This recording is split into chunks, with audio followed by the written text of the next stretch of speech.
Your physical, actual brother is Pete Rock. Were you there when he made that? Was you with him What's when he that? made that? The What? album that Stu's talking about. Hell yeah. Hell yeah. I was there for the whole thing. Like, hell Father. yeah. Hell Grap, yeah. I would have broke. Grap, I That's would have that's broke something. I would have broke I something in was that there studio for history, that listening to man. that. album. This I was there for that album. I was in a lot of those sessions. I was in the Reminisce session when they created They Reminisce Over You. I was in that session. Wow. Um, yeah. I can tell you. Let me just. I can give you that, and that'll just encapsulate what was the energy like.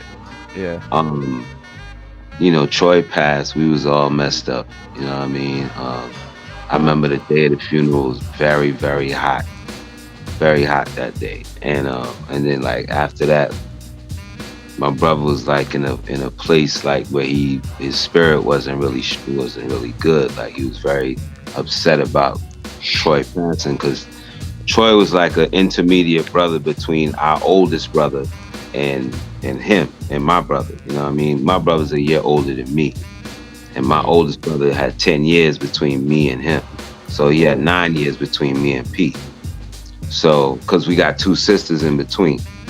So Troy was like the brother who was like right behind Pete. You know what I mean?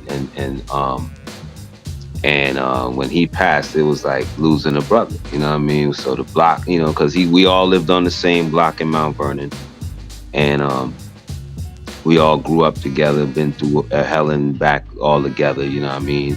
Pete's first real street fight, Troy was there, had his back. You know what I mean? Make sure he didn't get jumped and shit. He told him, yo, if you don't beat this dude ass, I'm gonna whoop your ass. So he almost killed the dude out of fear. Yeah, yeah. Troy. Well, fear is a good motivator sometimes. City garbage can, bong, all of that on him, everything like so. Anyway, so Troy passes. Pete's in this dark place. I think him and Large Professor went record shop, and they, get himself kind of back in the energy.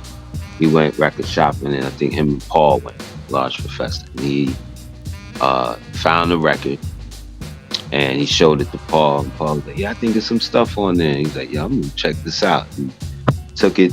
I think they went back to Paul's. He listened to it at Paul's, and he was tripping.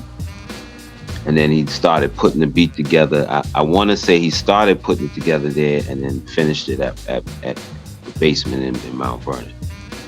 He might have laid like a small found like the drums or something. I'm not sure, but I know he made the beat. We go to the studio to go. He lays it down, and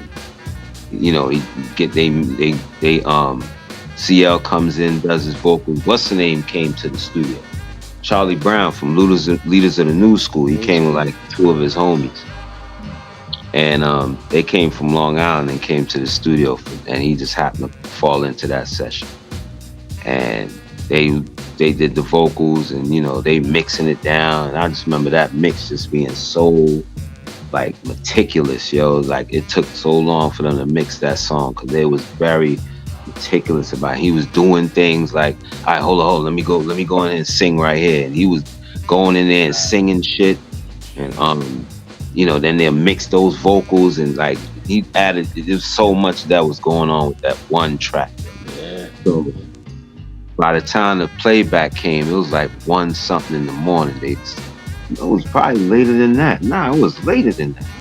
Cause when we left the studio, the sun was out. When we left the studio for that one song. So in the playback, must have been about 4.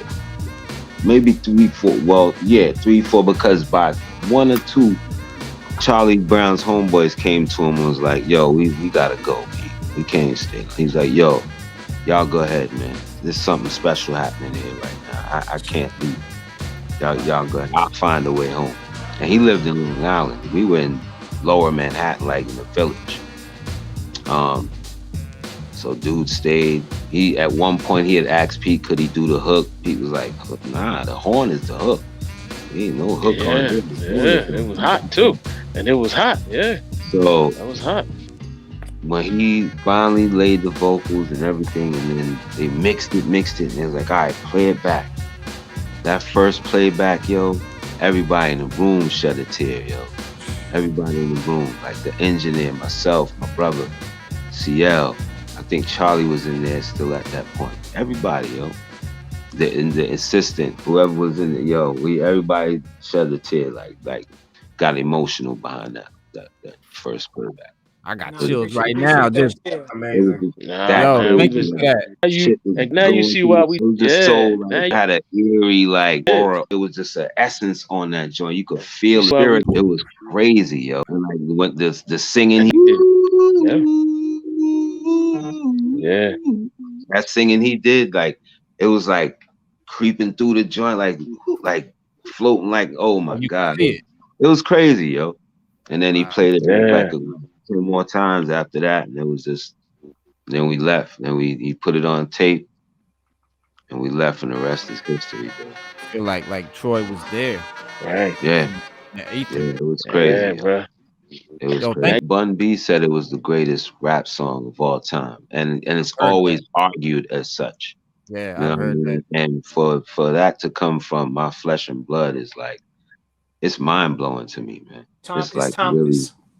mind blowing. Yeah. It is That's an timeless. That amazing. whole album is timeless, bro. Like that It's first 30 album years. now, yeah, it sounds just as good to me now as it did the first time I ever heard Tretch used to sleep on my cousin's porch when he couldn't get in the house at night, bro. So you know what I mean? it. Yeah.